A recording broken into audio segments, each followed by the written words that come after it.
분들이 확실히 나이 때보다 좀 많이 들어 보이는 게 있어요. 그거는 노화가 일찍 온 게 아니라 그냥 원래 늙어 보이는 건가요? 당연히 빨리 늙을 수밖에 없어요. 잔주름 자글자글 난리 나시는 분들 있잖아요.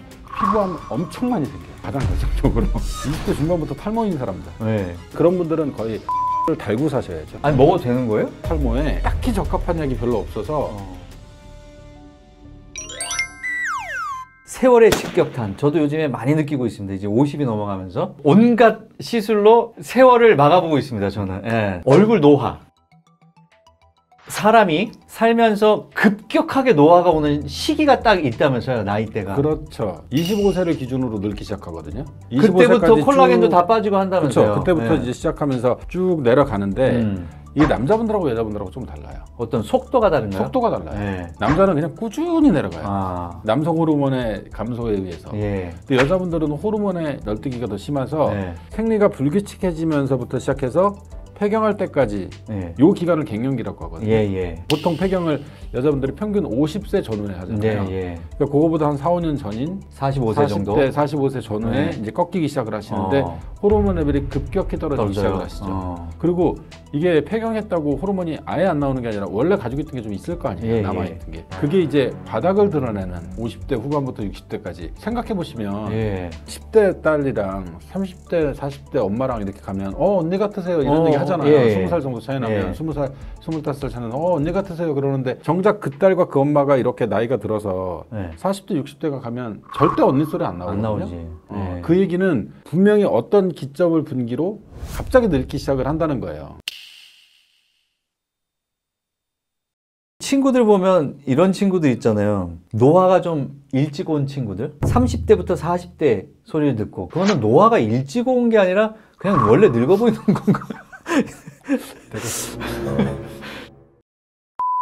남들보다 실제로 일찍 노화가 오는 사람들이 있죠. 뭐 관리를 잘못한다든지 술 많이 먹고 뭐 담배 많이 피고 햇볕 많이 보고 햇빛 많이 보고 햇볕 많이 보면 피부에 노화가 너무 많을 수밖에 없잖아요. 저는 골프를 안 치잖아요. 그래서. 그래서 안 치세요? 어부분들이나 농부분들이 얼굴에 주름이 엄청 깊고 두껍잖아요. 그게 이제 햇볕 때문에 오는 광노화거든요. 햇볕에 많이 노출되신 분들이 확실히 나이 때보다 좀 많이 들어 보이는 게 있어요. 근데 이제 아무래도 낯빛이 안 좋으면 뭐 술, 담배 이런 거에 너무 오랫동안 노출이 돼 있다든지 뭐 과로한다든지 이런 애들은 확실히 빨리 늙어 보이기도 하죠. 보면 이제 서양인들이 어쨌든 빨리 늙는다는 우리가 인식이 있잖아요. 동양인들보다. 나이 들어 보이죠. 그런 게 자외선, 해를 많이 보고 이래서 그런가요? 자외선은 약해요. 위도가 높은 사람들일수록 피부가 하얗고 추운데 살수록 그 비타민 D가 항상 부족한 그런 문제가 좀 있거든요. 그러다 보니까 햇볕을 많이 받아야 되니까 피부가 얇아져요, 점점점. 그러니까 피부가 햇빛이 강한 적도 가까운 데는 피부가 되게 두껍단 말이에요. 그리고 햇빛이 너무 과도하니까 그걸 보호하려고 하는 거예요.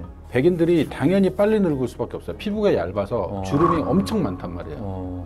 지금 북극에 살고 계신 분이 적도 가서 살으라고 하면 피부암 엄청 많이 생겨요. 우리나라 사람 피부암 들어보신 적 별로 없죠. 피부가 왜 레이저 같은 거 받으면 피부가 얇아진다는 소리도 있잖아요. 너무 많이 받으면. 프락셀 같은 거. 프락셀 같은 거를 너무 자주 받으면 피부가 재생되는 시간을 기다리지 못한 상태에서 계속 손상을 주게 되잖아요. 그럼 프락셀은 고주파예요? 초음파예요? 뭐예요? 이산화탄소 레이저예요. 이산화탄소란 전 빼는 레이저. 전 빼는 레이저가 한 번에 레이저가 이렇게 빛이 쾅 들어가는 건데 그거를 되게 여러 개로 나눠 놓은 거예요. 도트로. 그래서 그거를 이렇게 깊게 들어가서 그 밑에 피부를 재생시키자 이런 개념. 그런 개념인데 프락셀은 백인들한테는 되게 좋아요. 동아시아 사람들은 못 들어요. 못 들어서 생각보다 효과 없어요. 요즘엔 프락셀을 많이 안 하는 것 같더라고요. 그래서 고주파로 된 프락셀이 있어요. 그런 것들이 모공치료 이런 데 되게 도움 많이 돼요. 고주파가 닿는 면에만 효과가 있고 도달을 못 하잖아요. 깊게 왜냐면 우리는 사람은 피부가 두꺼우니까. 그래서 아예 끝에 바늘이 달려서 바늘로 얘 피부를 뚫어. 그 다음에 여기 들어가서 여기서 고주파가 나오는 거예요. 그러면 이제 그 두꺼운 피부에도 효과가 좀 좋은 그런 상태가 되는 거라. 그러면 피부가 얇은 분들은 좀 어떤 고주파가? 써마지 계열. 써마지 계열. 써마지 계열 되게 좋아요. 그럼 저도 좀 써마지가 낫나요? 저는 울세라가 좋나요? 우리나라 사람들은 거의 80~90%는 울세라예요. 울세라. 눈가만 그냥 써마지 정도? 저는 피부가 얇은 편이에요? 두꺼운 편이에요?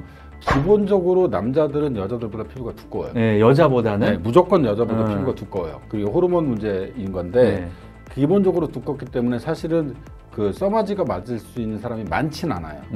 그래서 두 층으로 하는 거예요. 그 소위 울써마지라고 많이들 그렇게 부르잖아요. 같이 할 효과가 좀 있죠. 안쪽은 네. 물세라로 당겨주고 바깥쪽은 써마지로 당겨주겠다 이런 그 개념인데 굳이 둘 중에 하나만 선택을 할 수 있다면 울세라가 맞아요. 백인처럼 보이는 사람들 있죠. 진짜 피부 얼굴에 하얗고 네. 얇았다는 사람들. 그런 분들은 써마지가 맞죠.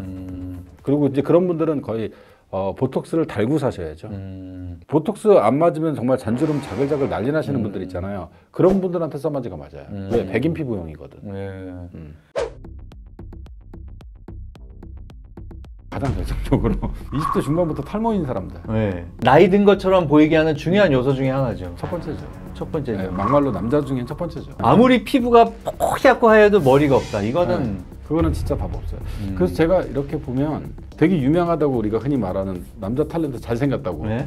거의 다 모발이식 하신 것 같던데. 그리고 요즘은 아이돌들도 굉장히 탈모가 많아요. 탈색도 많이 하고 그러면서 스트레스도 많이 받고 여자들은 남자하고 다르게 여기 정수리부분이 빠지잖아요. 그죠? 그런 것들 사실은 다 빠지는데 네. 전신성 탈모인 거고 네. 거기는 전체 두피 전체가 남자는 이제 M자형 탈모인 거고 그러니까 전체적으로 숱이 많이 없어졌는데 센터니까 이렇게 갈라지면서 여기가 네. 보이는 거지. 그쵸. 실제로는 이렇게 들춰보면 똑같아요. 여기나 여기나. 남성도 굉장히 스트레스지만 여성들이 탈모는 더 스트레스일 것 같기는 해요. 맞아 그런 네. 것 같아요. 5, 60대가 되면 주름은 약간 받아들이는 분위기가 좀 있더라고요. 그렇죠. 뭐 늙었는데 어쩌라고 어떻게, 약간 이러는데 네. 탈모는 잘 못 받아들이시더라고요. 우리가 사실 뭐 서양인처럼 앞뒤로 장두형이라 밀고 다니면 예쁘는 머리도 아니고 상실감이 크죠. 네. 네. 백인들이 탈모가 훨씬 많아요. 거의 7, 80%가 해를 많이 봐서 그런가요? 뭐 유전적인 이유인데 네. 안드로겐 영향이라고 하거든요. 네. 네, 안드로겐 영향이라고 하는데 백인들이 훨씬 더 공격성이 더 강해요. 안드로겐이 많다는 남성 호르몬이 많다는 건 공격성이 많다는 소리잖아요. 남성 호르몬에 의해서 그렇게 된다라고 말하고 계시는 분도 계세요. 네. 근데 대머리가 제일 많은 게 흑인이에요. 흑인들이 엄청 많거든요. 네. 거기가 남성 호르몬이 엄청 많단 말이에요. 그러니까 동양인의 거의 1.5배예요. 40대 정도를 놓고 동아시아인, 흑인, 백인 이렇게 비교를 해놓은 게 있는데 남성 호르몬 수치를 단순하게 남성 호르몬만 놓고 봤을 때 흑인이 제일 많아요. 그 대신 정력이 좋은 거 아닌가요? 남성 그럴 수 호르몬. 있죠. 성욕, 성욕은 더 좋을 수 정력이 있죠. 좋은 거잖아요. 그러니까 머리를 택하느냐, 정력을 택하느냐. 적절한 단어가 안 나시는 것 같은데. 근데 이제 남성 같은 경우는 제일 유명한 게 뭐 가장 효과적인 게 프로페시아. 프로페시아죠. 예. 여성은 프로페시아를 만져도 안 되는 거잖아요. 그죠? 아니에요. 상관없어요. 아니 그 임산부가. 임산부는 예. 안 되죠. 예. 그러니까 그게 프로페시아가 아니라 갑자기 이름 생각이 나냐? 그 약 이름 뭐지? A few moments later. 미녹시딜. 원래는 미녹시딜은 바르는 약이에요. 바르거나 뿌리거나 하는 약인데 그거를 드시는 분들이 계세요. 요새 오프라벨로. 아니 먹어도 되는 거예요? 그러니까 오프라벨로 드시는 거예요. 오프라벨로 드시고 왜 그러는 거냐면 미녹시딜이 기형을 일으킨다는 말이 있는 거예요. 그러니까 동물 실험에서 나왔다는 거지 실제로 환자분들한테 직접 써가지고 그것 때문에 뭐 성기가 작게 나온다 이런 얘기인 건데 그거에 대한 효과가 사실은 그렇게 입증되어 있는 바는 아니에요. 없어요. 사실은. 그런데 좋을 건 없죠. 그러니까 이제 추천할 수는 없어요. 그렇죠. 사실은 미녹시딜도 그렇고 약이 없어요. 사실 여성형 탈모에 예. 딱히 적합한 약이 별로 없어서 이약저약이 있는 거예요. 보톡스 얘기도 요새 많거든요. 왜냐면 이제 보톡스를 맞으면 두피가 긴장을 하잖아요. 우리가 그쵸? 두피가 긴장을 하면 그쪽으로 가는 혈액순환이 나빠진단 말이에요. 그래서 두피를 긴장도를 낮추고 그다음에 이제 그 안에 들어가는 TGF 베타라는 성분이 있어요. 예. 성장 호르몬인데 그게 또 반대로 작용을 해가지고 공격성을 좀 나타내니까 성격적인 거 말고 네. 그런 거 말고 그래서 이제 모낭이라든지 이런 거를 손상을 주는 그런 거를 좀 막아준다고 해서 보톡스를 맞아서도 효과가 꽤 괜찮아요. 괜찮고 일단 얼굴에나 눈가나 뭐 이마 이런 데 맞는 것처럼 많이 아프지도 않아요. 네. 두피의 특성상. 드실 수 있으면 드시는 게 제일 효과가 좋고요. 좋죠. 그 다음이 바르는 거고 그 다음이 보톡스예요. 그래서 내가 되게 절실한데 지금 당장 모발이식을 할 수는 없고 네. 뭐 모발이식하기는 좀 너무 어리고 지금 너무 진행이 많고 진행을 조금 더 많이 넣고 세 가지 다 하시면 돼요. 저는 오늘 처음 들었어요. 모발에 보톡스도 맞는다. 저번 시간에 말씀드렸는데 눈가 같은 주름에는 3개월에 한 번씩 맞고 네. 근육 같은 데는 6개월에 한 번씩 맞는다는데 제가 아까 긴장도를 낮춰주는 네. 거라고 그랬잖아요. 이 보톡스가. 그래서 6개월에 한 번씩 맞으시면 돼요. 머리에도요? 네, 두피에 6개월에 한 번씩 맞으시고 지속 기간도 길고 괜찮은데 이제 물론 뭐 제한적인 효과죠. 세 가지 그냥 다 하시면 돼요. 그러시다가 이제 도저히 해결이 안 되는 순간에 모발 이식을 하시면 되죠.